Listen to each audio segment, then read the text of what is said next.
Maka Tritunggalnya adalah Muhammad, Rasul, Allah.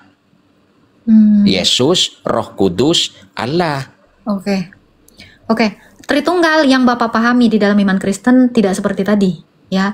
Tritunggal yang sebenarnya itu adalah Bapa, Firman, dan Rohnya. Tadi Anda juga mengatakan bahwa Trinitas, esensi dari Allah Anda, Trinitas itu salah satunya adalah Muhammad gitu. Muhammad ini ciptaan atau holik?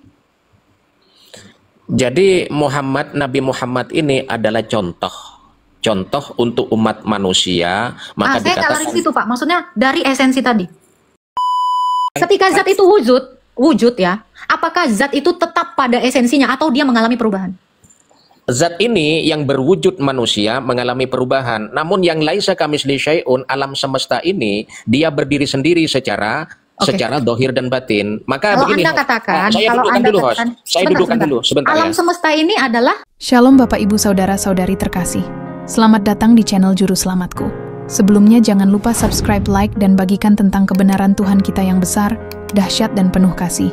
Pembahasan kali ini akan disampaikan oleh apologet Kristen yang sangat luar biasa, yaitu Saudari Agatha. Beliau akan berdiskusi dengan salah satu dari umat Muslim. Dari diskusi kali ini ada umat Muslim yang menyamakan konsep Islam dan Kristen sama, yaitu di dalam iman Islam terdapat konsep Trinitas. Tanpa panjang lebar, saya ajak Bapak Ibu Saudara-saudari untuk melihat diskusi yang sangat menarik ini, tentunya bisa menambah wawasan dan menguatkan iman kekristenan kita.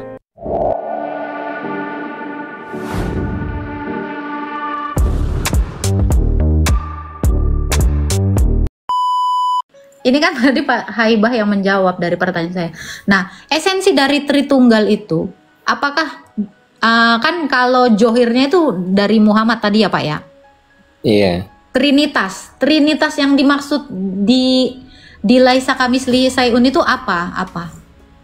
Begini, untuk apa ya? Karena semua perwujudan yang ada di alam semesta ini sebagai makhluk, maka semua makhluk itu asal muasalnya dari alam semesta itu sendiri. Maka saya meyakini juga tentang Yesus. Yesus adalah Tuhan Yesusnya, Roh Kudusnya adalah Tuhan Bapa, dan hidup yang meliputi Yesus itu sendiri adalah Tuhan Allah. Begitu juga di Muhammad. Muhammad itu adalah wujud Muhammad itu sendiri, dan Rasul atau Roh Kudusnya yang disebut Rasul, Allahnya di situ hidup yang meliputi Nabi Muhammad itu sendiri. Maka Tritunggalnya adalah Muhammad, Rasul, Allah. Yesus, Roh Kudus, Allah. Oke. Tritunggal yang Bapak pahami di dalam iman Kristen tidak seperti tadi, ya. Tritunggal yang sebenarnya itu adalah Bapa, Firman, dan Rohnya. Jadi kalau bicara tentang Trinitas, itu bukan bicara tentang johir dari Firman Allah. Karena Yesus itu adalah johir dari Firman Allah. Nah, Trinitas sendiri di dalam iman kami itu adalah Bapa, Firman-Nya Bapa, dan Roh Kudus. Karena Allah itu cuma satu, yaitu Bapa. Nah, kalau di dalam iman Bapa tadi yang saya tangkap adalah Trinitas itu adalah Muhammad. Terus tadi apa? Rasulnya itu siapa?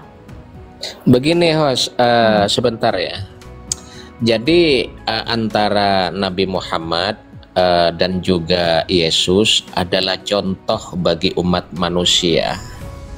Di dalam diri manusia juga berwujud manusia yang disebut jasad. Maka di situ dipicu oleh akal fikirnya. Bagaimana sekiranya akal fikir ini bisa menjadi jernih? Maka harus connect dengan rohnya di situ. Rohnya diri manusia itu sendiri. Maka roh ini diliputi oleh hidup.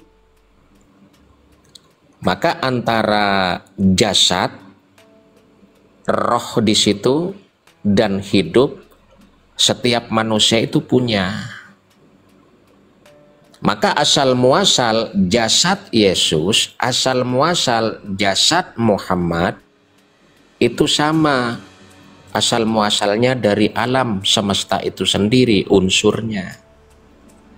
Maka di dalam diri saya ada jasad saya, di dalam batinnya di saya ini sebagai wujud manusia, sebagai jasad dohirnya, di dalam jasad dohir itu ada ruh yang disebut Roh Kudus. Namun ketika roh ini dikuasai oleh akal fikir saya yang selalu merasa benar, maka Roh Kudus ini tertutup oleh akal fikiran saya. Maka Roh Kudus inilah yang disebut di dalam Quran ada di situ. Namun orang-orang yang ngaku Islam itu tidak memahami tentang Roh Kudus ini. Qala Muhammadun aba ahadim mir rijalikum di situ. Maka ada kitab-kitab juga disembunyikan, dirahasiakan tentang narasi roh di sini, tentang keesaan roh ini. Tidak dikeluarkan, memang dirahasiakan. Maka roh ini tidak akan berfungsi jika tidak ada hidup di dalam jasad manusia itu sendiri, di dalam roh itu sendiri. Maka itu keterkaitan. Roh ini yang memberi kekuatan pada jasad, roh ini yang memberi daya kepada jasad. Karena roh ini duduknya sumber energi yang diberi, yang disediakan oleh Sang Maha Hidup tadi, yang disebut Allah tadi. Maka sebenarnya saya menanyakan laisa kamislihi syai'un, yang tidak serupa tadi dengan sesuatu, itu adalah wujud alam semesta itu sendiri. Maka ketika ditanya alam semesta ini apakah berbentuk, apakah ada dua alam semesta? Hanya satu-satu keesaan alam semesta yang tidak berbentuk dan tidak bertempat. Kalau ditanya alam semesta ini apakah bertempat, tempatnya di mana? Kalau tidak bertempat, maka pertanyaannya mana? Karena tidak bertempat, mana? Di situ. Jadi semua yang ada di alam, semua isi, semua makhluk yang ada di alam semesta ini adalah perwujudan dari alam semesta itu sendiri. Kalau dikatakan alam semesta ini adalah wujud atau perwujudan dari Allah itu sendiri, tadi Anda juga mengatakan bahwa Trinitas, esensi dari Allah Anda, Trinitas itu salah satunya adalah Muhammad gitu. Muhammad ini ciptaan atau holik? Jadi Nabi Muhammad ini adalah contoh untuk umat manusia. Maka saya dikatakan lari situ Pak, maksudnya dari esensi tadi. Dari esensi masuk. Esensi itu kan zatnya Allah ini kan salah satunya. Bukan zat saja di situ, bukan zat saja, karena lapisan manusia itu wujud manusia secara keutuhan. Di dalam itu ada sifat, di dalam sifat itu duduk pada zat itu duduk pada ruh itu duduk pada nur atau cahaya. Maka cahaya ini semuanya di situ dipicu oleh Sang Maha Hidup atau hidup itu sendiri. Karena tanpa hidup jasad ini tidak bergerak, tanpa hidup sifat ini tidak akan muncul, tanpa hidup zat ini tidak akan wujud, tanpa hidup ruh ini tidak akan bergerak lagi karena sumber gerakan dari rohnya.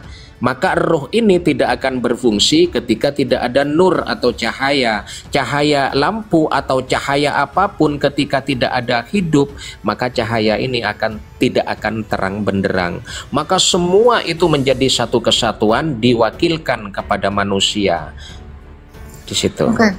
Saya tidak menanya ke situ sebenarnya ya. Esensi atau zat yang saya maksudkan ini, yang Anda tidak bisa jelaskan tadi ya, panjang lebar, tapi saya tidak nangkap apapun. Karena gini, saya mempertanyakan tentang si zat ini, zat yang laisa kamislihi sayun.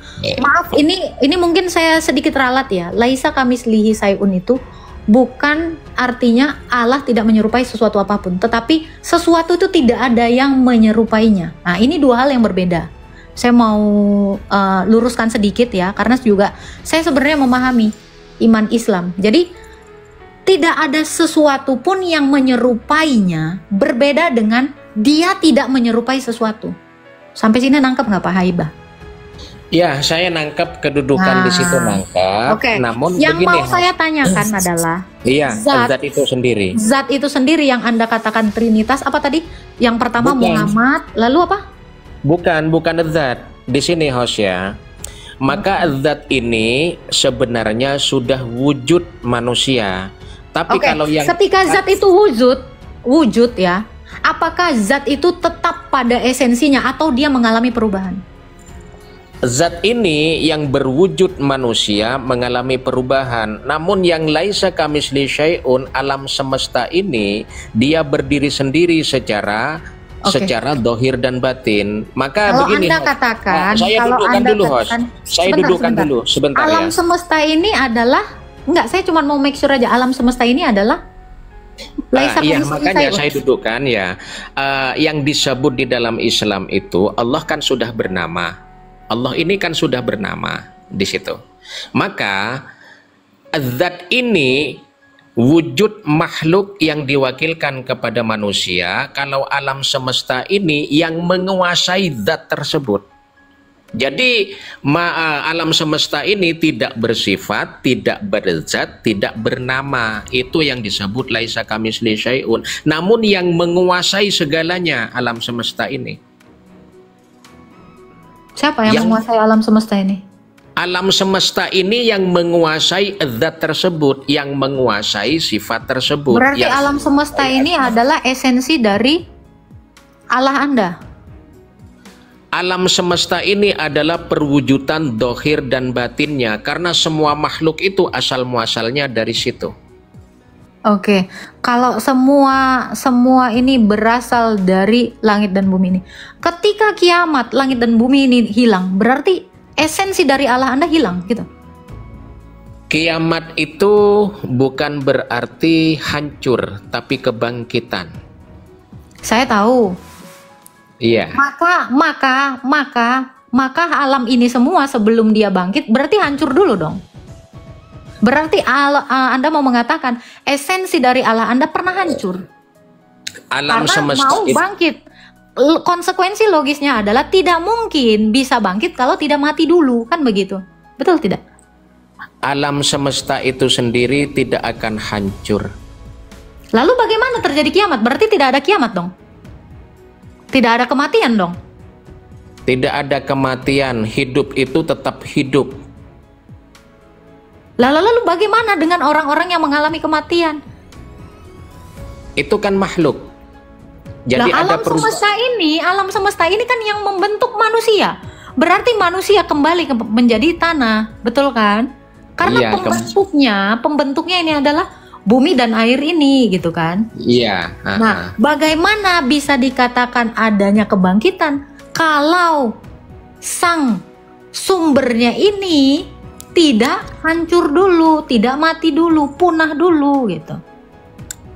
Gak ada ceritanya alam semesta itu hancur atau punah. Yang punah adalah perwujudan makhluk.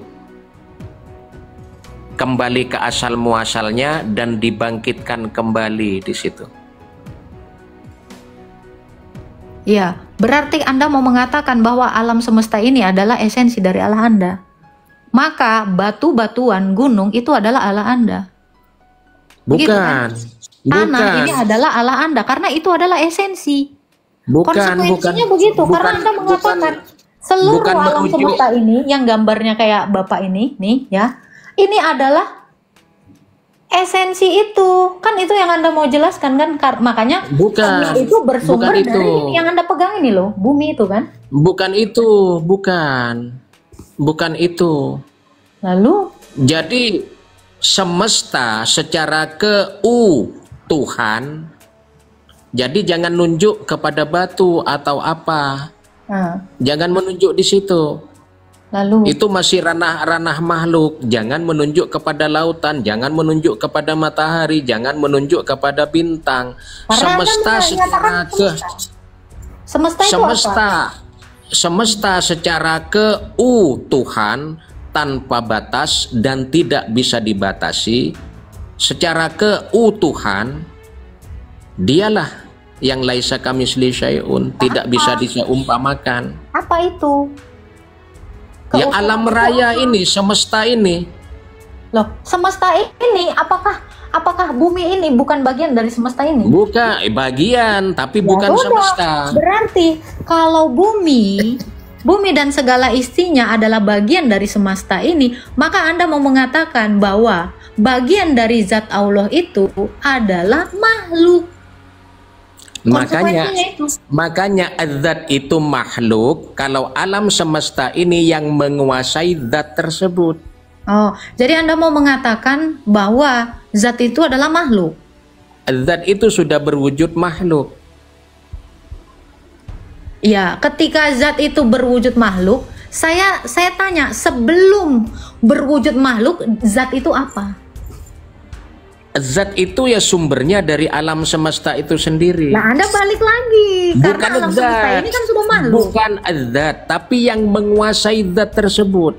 Oke, apa yang menguasai zat itu? Itu Makanya ya alam semesta itu sendiri tidak bisa diseumpamakan. Alam semesta ini kan sudah makhluk. Anda mau mengatakan esensi dari Allah Anda itu adalah makhluk. Gitu kan? Alam semesta bukan makhluk. Lalu, kalau alam semesta bukan makhluk, kenapa gunung yang maka satu tidak diserupai dengan makhluk? Kenapa alam semesta berdiri sendiri. Kalau alam semesta Gimana? kalau alam semesta berdiri sendiri, berarti alam semesta ini adalah pencipta itu. Begitu. Maka saya akan kembali ke pertanyaan saya, apakah alam semesta ini holy atau makhluk? Alam semesta adalah yang mengadakan segalanya. Oke, makhluk atau holik alam semesta ini? Bisa dikatakan holik. Begini host, intinya host.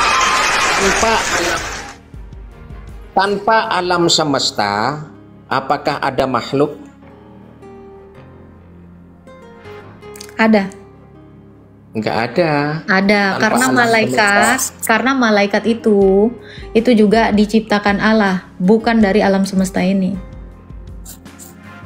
Ya, malaikat kan makhluk. Iya, malaikat makhluk. Lah Semesta ini juga makhluk, kan gitu. Bukan. Loh, semesta ini kalau dikatakan bukan makhluk, ya, saya mau tanya Anda, apakah gunung itu bukan makhluk? Makhluk. Ya sudah, karena gunung adalah bagian dari semesta ini. Apakah angin itu bukan makhluk? Bagian, tapi bukan keutuhan dari semesta. Bagian. Bisa tidak Allah itu di dalam zatnya ada bagian dari dirinya yang makhluk? Bisa tidak itu? Bicara tadi. Dah atas diskusinya. Begini host ya, sebentar dulu host ya. Oke, Tuhan memberkati. Jadi kita tahu karena apa? Akan stuck. Walau bagaimanapun mereka menerangkan, karena memang tidak bisa diterangkan sesuatu yang tidak ada. Sesuatu yang tidak ada itu tidak mungkin bisa diterangkan. Tetapi berbeda dengan sang kasih, berbeda dengan sang terang. Karena Allah adalah terang, Allah adalah kasih. Allah bukan semesta ini, tetapi semesta ini diciptakan oleh Sang Tritunggal Maha Kudus. Makanya saya bilang akan sulit memahami, akan sulit kalian menjelaskan esensi dari Allah kita, Allah kalian sendiri. Kenapa? Karena dia sendiri tidak pernah menyatakan dirinya. Lalu bagaimana kita bisa mengenal Allah?